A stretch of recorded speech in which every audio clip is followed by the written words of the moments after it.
মানুষের জীবনযাত্রার সাথে পিপীলিকার জীবনযাত্রার অনেকটাই মিল রয়েছে।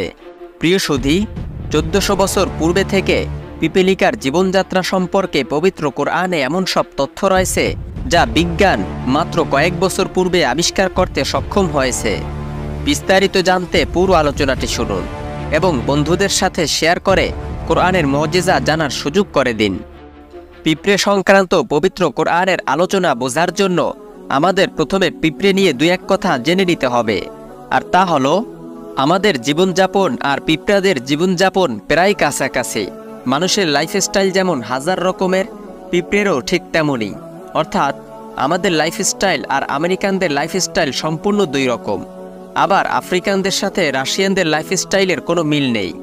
আরবদের লাইফস্টাইল থেকে অস্ট্রেলিয়ানদের লাইফস্টাইল সম্পূর্ণ আলাদা। এক এক সমাজের মানুষ এক এক ধরনের লাইফস্টাইল ধারণ করে। পিঁপড়েরাও ঠিক সেই রকম। পৃথিবীতে প্রায় 22,000-এরও বেশি প্রজাতির পিঁপড়ে আছে। এদের লাইফস্টাইলও ভিন্ন ভিন্ন রকমের। মানুষ সামাজিক জীব। আমরা যেমন সমাজবদ্ধ হয়ে বসবাস করি, একইভাবে পিঁপড়েরাও মিলেমিশে বসবাস করে। আমাদের মতো ভিন্ন ভিন্ন রকম সমাজ ব্যবস্থা ওদেরও আছে।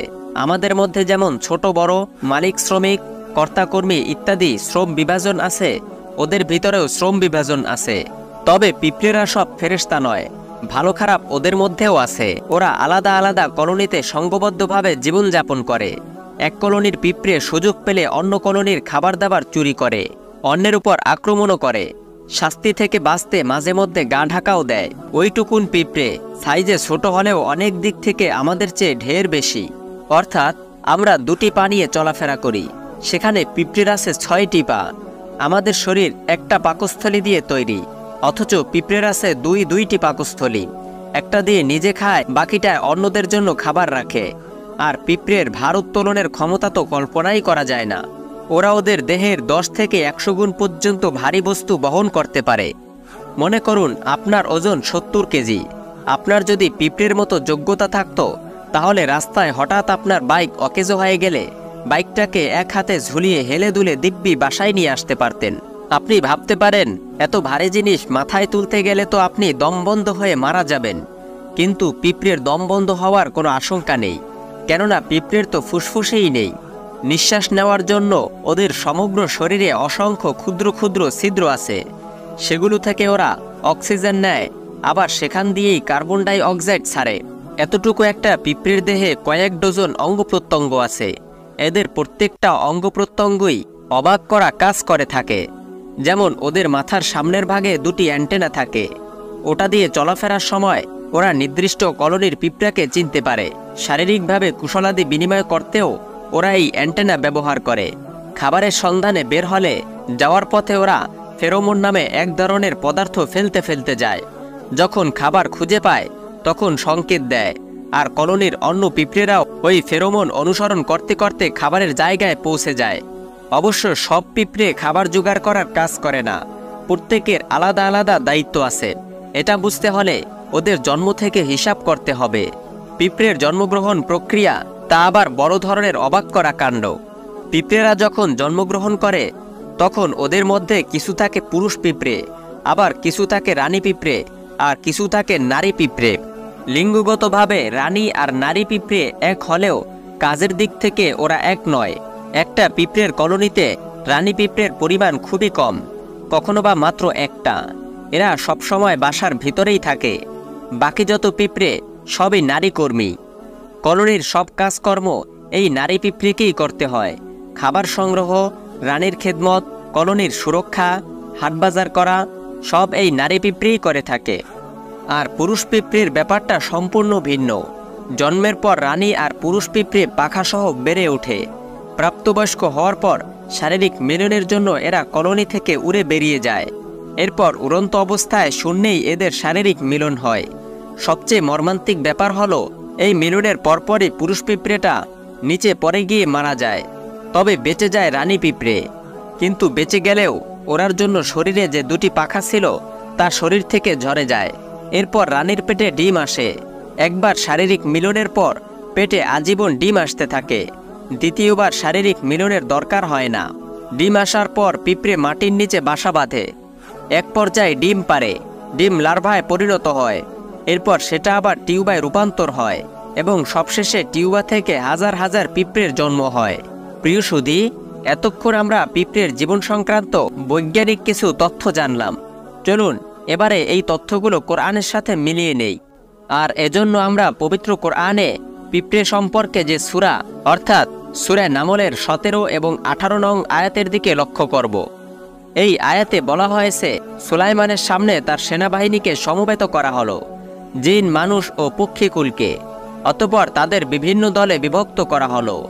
যখন তারা পিপীলিকা অধ্যুষিত এলাকায় পৌঁছল, তখন একটি পিপীলিকা বলল, হে পিপীলিকার দল, তোমরা তোমাদের গৃহে প্রবেশ করো, অন্যথায় সুলাইমান ও তার বাহিনী অজ্ঞতাসারে তোমাদের পিষ্ট করে ফেলবে। প্রিয় সুধী, ভাবতে পারেন এখানে তো একটি ঘটনার কথা বলা হয়েছে, এর দ্বারা পিঁপড়ের জীবন রহস্যের কী বা প্রমাণ হতে পারে? এই সূরার 18 নং আয়াতের শব্দ চয়নের দিকে গভীর দৃষ্টিপাত করলে পিঁপড়ে সম্পর্কে অনেক তথ্য আমরা পেয়ে যাব। একটা সময় মানুষ জানত পিঁপড়ের কাজ হাঁটাহাঁটি, দৌড়ে, খাওয়া দাওয়া আর মানুষ কামড়ানো। এরা যখন যেথায় ইচ্ছা ছুটে যায়, একটা ছন্নছাড়া জীবনযাপন করে। কিন্তু 1990 সালে বার্ট হোলডুবলার এবং এডওয়ার্ড উইলসন দীর্ঘ গবেষণা করে দ্য অ্যান্টস নামে একটি বিখ্যাত বই প্রকাশ করেন। বইটি বিজ্ঞান মহলে ব্যাপক হইচই ফেলে। বইটিতে পিঁপড়ে সম্পর্কে এমন সব নতুন এবং আশ্চর্যজনক কথা ছিল যে পরের বছর এটি পুরস্কারপ্রাপ্ত হয়। আর সেই বইটির মাধ্যমে আমরা জানতে পারি পিঁপড়েরা সমাজবদ্ধভাবে বসবাস করে, মিলেমিশে এক জায়গায় দলবদ্ধ থাকে। এবার চলুন পবিত্র কোরআনের নিখুঁত শব্দ চয়নের দিকে লক্ষ্য করা যাক। প্রিয় সুধী, এই যে সূরা নামলের 18 নং আয়াত, এই আয়াতটিকে এবার আমরা ভেঙে ভেঙে আলোচনা করব। আয়াতের প্রথম অংশ, হাত্তা ইযা আতাউ আলা ওয়াদিন নামলি, অর্থ যখন সে পিঁপড়ে অধ্যুষিত এলাকায় পৌঁছল। প্রিয় সুধী, অধ্যুষিত এলাকা বলতে বোঝায় যেখানে আদিবাসীরা মিলেমিশে বসবাস করে, রীতিনীতি পালন করে, প্রভাব অক্ষুণ্ণ রাখার চেষ্টা করে। যেমন আমাদের দেশের পাহাড়ি অঞ্চলগুলো, এটা আদিবাসী অধ্যুষিত অঞ্চল। এখানে পাহাড়িরা মিলেমিশে নিজেদের রীতিনীতি পালন করে বসবাস করে। অতএব পিঁপড়ে অধ্যুষিত এলাকা বলতে বোঝানো হয়েছে যে উপত্যকায় স্বতন্ত্র বৈশিষ্ট্য নিয়ে পিঁপড়েরা মিলেমিশে বসবাস করে, তাকে পিঁপড়ে অধ্যুষিত এলাকা বলে। এবার পবিত্র কোরআনের শব্দ চয়নের দিকে লক্ষ্য করুন। পিঁপড়ের আবাসস্থল বোঝাতে ওয়াদিন শব্দটি ব্যবহার করা হয়েছে। শব্দটির অর্থ উপত্যকা। আর পিঁপড়ের উপত্যকা বলতে বোঝায় যেখানে পিঁপড়েরা মিলেমিশে একত্রে দলবদ্ধ জীবনযাপন করে। বার্ট হোলডুবলার এবং এডওয়ার্ড উইলসন দীর্ঘ গবেষণা করে 1990 সালে পিঁপড়ের দলবদ্ধ জীবনযাপনের কথা বলেন। তারও বহু আগে আল্লাহ তাআলা পবিত্র কোরআনে ওয়াদিন নামলি বা পিঁপড়ের উপত্যকা শব্দটি ব্যবহারের মাধ্যমে পিঁপড়ের সংঘবদ্ধ জীবনযাপনের কথা বলে দিয়েছেন। এবার চলুন আয়াতের পরবর্তী অংশের দিকে লক্ষ্য করা যাক। এখানে বলা হয়েছে কলাত নামলাতুন, অর্থ পিঁপড়ে বলল। পিঁপড়ের জীবনাচরণ নিয়ে প্রাচীনকাল থেকে মানুষের মধ্যে একটা ধোঁয়াশা ছিল। এরা কিভাবে চলে, কিভাবে খায়, কিভাবে নিজেদের মধ্যে যোগাযোগ করে, ভাব বিনিময় করে ইত্যাদি। কিন্তু গত শতাব্দীর শেষের দিকে আবিষ্কার হয় পিঁপড়েরা ফেরোমন নামক রাসায়নিক পদার্থের মাধ্যমে একে অপরের সাথে যোগাযোগ করে। তখনও পর্যন্ত এটা বলা হতো যে পিঁপড়ে নিয়ে কোরআনে ভুল তথ্য দেওয়া আছে। একসময় অনেক ঢাকঢোল পিটিয়ে কোরআনের এ ভুল প্রচার প্রসার করা হতো। যদি কোরআনে কলাত নামলাতুন অর্থ পিঁপড়ে বলল এই কথার পরিবর্তে আশারাতুন নামলাতুন অর্থ পিঁপড়ে ইঙ্গিত করল এমন কথা বলা থাকতো, তাহলে এ নিয়ে কোনো বিতর্ক তৈরি হতো না। কিন্তু বিপত্তিটা বাঁধল কলাত নামলাতুন শব্দ নিয়ে। তারা বলতো পিঁপড়ে কথা বলতে পারে, ব্যাপারটা তো কল্পনাই করা যায় না। এরপর 2009 সালে একটা চমৎকার ঘটনা ঘটল। বিখ্যাত টিভি চ্যানেল এবিসি নিউজ একটা রিপোর্ট প্রকাশ করেছে। পিঁপড়ের বাসায় উচ্চ সংবেদনশীল মাইক্রোফোন সেট করে দেখা গেল পিঁপড়েরা শুধু ফেরোমন দিয়ে যোগাযোগ নয়, বরং শব্দ করেও কথা বলতে পারে। প্রিয় সুধী, এই নিউজের লিংক আমাদের ডেসক্রিপশন বক্সে দেওয়া থাকবে, চাইলে আপনি সেখান থেকে দেখে নিতে পারবেন। এই শব্দ কলাত নামলাতুন এর মধ্যে আরও একটা বিস্ময়কর ব্যাপার আছে, আর তা হলো প্রযুক্তির কল্যাণে আমরা পিঁপড়ের লিঙ্গ নির্ধারণ করতে পেরেছি। আজ আমরা জানি পুরুষ পিঁপড়ে প্রজনন প্রক্রিয়ার প্রথম ধাপেই মারা যায়। এরা প্রজননে সহযোগিতা ছাড়া অন্য কোনো কাজ করার সুযোগ পায় না। সুতরাং খাদ্য সংগ্রহ, কলোনি পাহারা, শত্রুর সাথে লড়াই সহ বাইরের সমস্ত কাজ নারী পিঁপড়েকেই করতে হয়। এজন্য স্বাভাবিকভাবেই বাইরের সমস্ত নির্দেশনা এই নারী কিংবা রানী পিঁপড়ের পক্ষ থেকেই এসে থাকবে। অন্যদিকে 2009 সালের দ্য টাইমসে একটি আর্টিকেল প্রকাশিত হয়। সেখানে রানী পিঁপড়ের নির্দেশনা দেওয়ার ক্ষমতার কথা বলা হয়েছে। পিঁপড়ের এই শ্রম বিভাজন থেকে আমরা এতটুকু বলতে পারি, যেহেতু পুরুষ পিঁপড়ে প্রাপ্তবয়স্ক হওয়ার পূর্ব পর্যন্ত ঘরেই থাকে, সুতরাং বাইরে কি হচ্ছে না না হচ্ছে, দূর থেকে কি আসছে না না আসছে, তা তাদের দেখার কথা নয়। পবিত্র কোরআনে উল্লিখিত আয়াতে যে নির্দেশ দেওয়া হয়েছিল, অর্থাৎ তোমরা তোমাদের গৃহসমূহে প্রবেশ করো, এই নির্দেশটি নিঃসন্দেহে নারী পিঁপড়েরই ছিল। এবার আমরা কলাত শব্দটির দিকে একটু দৃষ্টি দেব। আরবি ব্যাকরণগতভাবে কলাত শব্দের অর্থ একজন নারী বলল। এই কলাত শব্দের শেষে একটা হরফ সাকিনযুক্ত তা।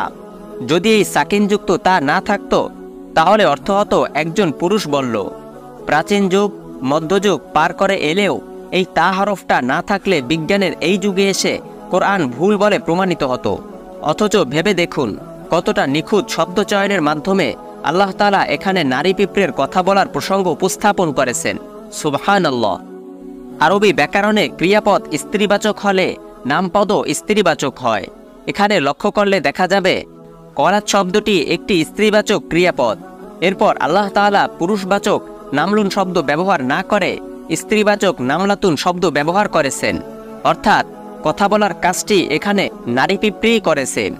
এবার ভেবে দেখুন 1450 বছর পূর্বে তো প্রযুক্তির পও ছিল না, আর উচ্চ সংবেদনশীল মাইক্রোফোনের কথা তো কল্পনাই করা যায় না।